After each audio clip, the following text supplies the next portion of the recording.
নমস্কাৰ মৰমৰ ছাত্ৰ-ছাত্ৰীসকল ডিডি আৰ্ট চেনেললৈ সকলোকে স্বাগতম জনাইছো টাৰ্গেট এইচএছ ফাইনেল 2024 ৰ আজিৰ প্ৰশ্নটো লৈ আহিছো আজি প্ৰশ্নটো হৈছে প্ৰবজ্জন কাক বোলে প্ৰবজ্জনৰ কাৰণসমূহ আলোচনা কৰা এইখিনিতে মই তোমালোকক আকৌ কৈছো যে এই টাৰ্গেট এইচএছ ফাইনেল 2024 ৰ সকলো ভিডিও যদি তোমালোকে চাই গৈ থাকা লগতে প্ৰশ্নসমূহ যদি ভালকে তোমালোকে চোৱা তেতিয়া হলে দেখিবা ফাইনেলত এই সমূহৰ পৰা প্ৰশ্ন আহিছে আৰু তোমালোকে সকলোৱে ভাল নম্বৰ পাবলৈ সক্ষম হ'বা আজি আলোচনা কৰিম প্ৰবজ্জন কাক বোলে প্ৰবজ্জনৰ কাৰণসমূহ আলোচনা কৰা ইয়াৰ লগতে প্ৰবজ্জন সম্পৰ্কীয় গুটেই কথাখিনি কম যাতে প্ৰবজ্জন সম্পৰ্কে যিকোনো প্ৰশ্ন আহিলে তোমালোকে উত্তৰসমূহ কৰিব পাৰা আৰু এইটো আটাইতকৈ ইম্পৰ্টেন্ট বুলি তোমালোকে ভাবিব পাৰা কাৰণ প্ৰবজ্জন সম্পৰ্কে দুটা পাঠ আছে দুইখন কিতাপতে গতিকে প্ৰবজ্জন সম্পৰ্কীয় প্ৰশ্ন অহাটো প্ৰায় নিশ্চিত 100% কমন বুলিয়ে ক'ব পাৰি প্ৰবজ্জন কাক বোলে প্ৰবজ্জনৰ কাৰণসমূহ আলোচনা কৰা চোৱা প্ৰশ্নটো দুটা ভাগত আছে গতিকে প্ৰথম ভাগটো আমি বেলেগে লিখিব লাগিব তাৰ পাছত ইটো ভাগ মানে 2+3 বা 1+2 এনে ধৰণৰ প্ৰশ্নটো হ'ব পাৰে মানুহে বিভিন্ন কাৰণত নিজৰ জন্মস্থান ত্যাগ কৰি অন্য ঠাইত বসবাস কৰিব লগা হয় এনেদৰে মানুহে এখন ঠাইৰ পৰা অন্য ঠাইলৈ বসবাসৰ উদ্দেশ্যে গমন কৰাকে প্ৰবজ্জন বোলে মানুহে নিজৰ জন্মস্থানৰ বাহিৰেও অন্য ঠাইত বসবাস কৰিব লগা হয় তোমালোকে যদি চোৱা তেতিয়া দেখিবা যে বহু মানুহে নিজৰ জন্মস্থান ত্যাগ কৰি বেলেগত বসবাস কৰিবলগীয়া হয় কৰ্মৰ কাৰণেই হওক পঢ়া-শুনাৰ কাৰণেই হওক বা অন্যান্য বিভিন্ন কাৰণত আৰু এনেদৰে যেতিয়া নিজৰ জন্মস্থান ত্যাগ কৰি অন্য ঠাইলৈ বসবাস কৰিবলৈ গুচি যায় তাকে প্ৰবজ্জন বুলি কোৱা হয় এইটো হৈছে প্ৰথম পাৰ্টটোৰ উত্তৰ এতিয়া দ্বিতীয় পাৰ্টটোত কি আছিল দ্বিতীয় পাৰ্টটোত আছিল প্ৰবজ্জনৰ কাৰণসমূহ যে কি কাৰণত প্ৰবজ্জন হ'ব পাৰে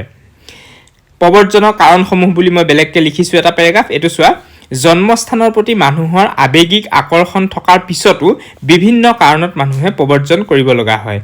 যিখন ঠাইত মানুহে জন্মগ্ৰহণ কৰে সেই ঠাইখনৰ লগত মানুহৰ এটা আবেগিক সম্পৰ্ক থাকে যে সেই ঠাইখন সাধাৰণতে মানুহে অন্য ঠাইতকৈ বেছি ভাল পায় আৰু সেই ঠাইখন সাধাৰণতে এৰিব নিবিচাৰে তথাপিও মানুহে এৰিব লগা হয় এই কাৰণসমূহক প্ৰধানকৈ দুটা ভাগত ভগাব পাৰি এতিয়া এই কি কাৰণতনো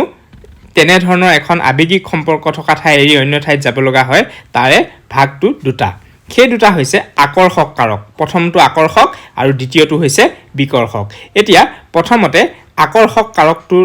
সম্পৰ্কে আলোচনা কৰো পৰীক্ষাত প্ৰশ্নটো আকৰ্ষক কাৰক সম্পৰ্কেও লিখিবলৈ দিব পাৰে তেতিয়া লিখিব লাগিব যে যিসমূহ কাৰকে কোনো এখন ঠাইলৈ অন্য ঠাইৰ পৰা মানুহক আকৰ্ষণ কৰে সেই কাৰকসমূহকে আকৰ্ষক কাৰক বুলি কোৱা হয় যেহেতু ইয়াত সেই সম্পৰ্কে সোধা নাই গতিকে মই ইয়াত লিখি দিয়া নাই তোমালোকে কিন্তু সেইটো কথাও জানিব লাগিব ইয়াত মই কেৱল উদাহৰণবোৰ দি দিছো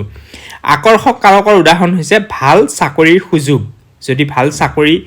কোনো এখন ঠাইত বেছি সুবিধাজনক হয় তেতিয়া হলে সেই ঠাইখনলৈ অন্য ঠাইৰ পৰা মানুহ আহিব অৰ্থাৎ মানুহক আকৰ্ষণ কৰিব সু জীৱনশৈলী মানুহৰ জীৱন ধাৰণ প্ৰণালীটো যদি ভাল হয় খুব ধুনীয়াকৈ যদি বসবাস কৰিব পৰা সুবিধা থাকে তেতিয়া হলেও সেই ঠাইলৈ মানুহে যাবলৈ বিচাৰিব শান্তি তথা সুস্থিৰতা শান্তি মাননটো অকমান ভুল হৈ গল বাৰু আকাৰ হ'ব লাগিছিল দীঘৰিকাৰ হ'ল এটো শুদ্ধ কৰি লবা তোমালোকে শান্তি তথা সুস্থিৰতা সুস্থিৰ আৰু শান্ত পৰিবেশত মানুহে বসবাস কৰিবলৈ সাধাৰণতে ভাল পায় আৰু তেনে কোৱা কাৰকে আকৰ্ষণ কৰে সু শিক্ষা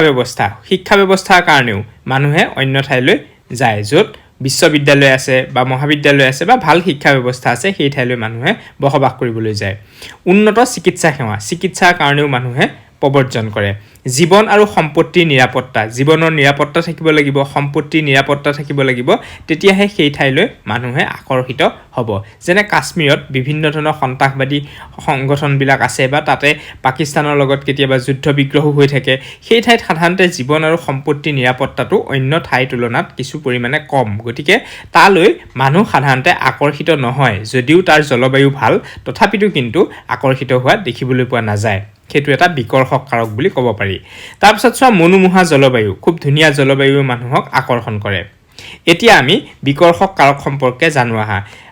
তোমালোকে যদি আকৰ্ষক কাৰক কেইটা জানা তেতিয়া হলে বিকৰ্ষক কাৰক কেইটা নিজেই ওলাই পৰিব কাৰণ ইয়াতে ভাল চাকৰিৰ সুযোগ আছে তোমালোকে উলুটাকৈ লিখিব পাৰা যে নিবনুৱা সমস্যা দেখিছা মই তেনেকৈ লিখিছো নিবনুৱা সমস্যা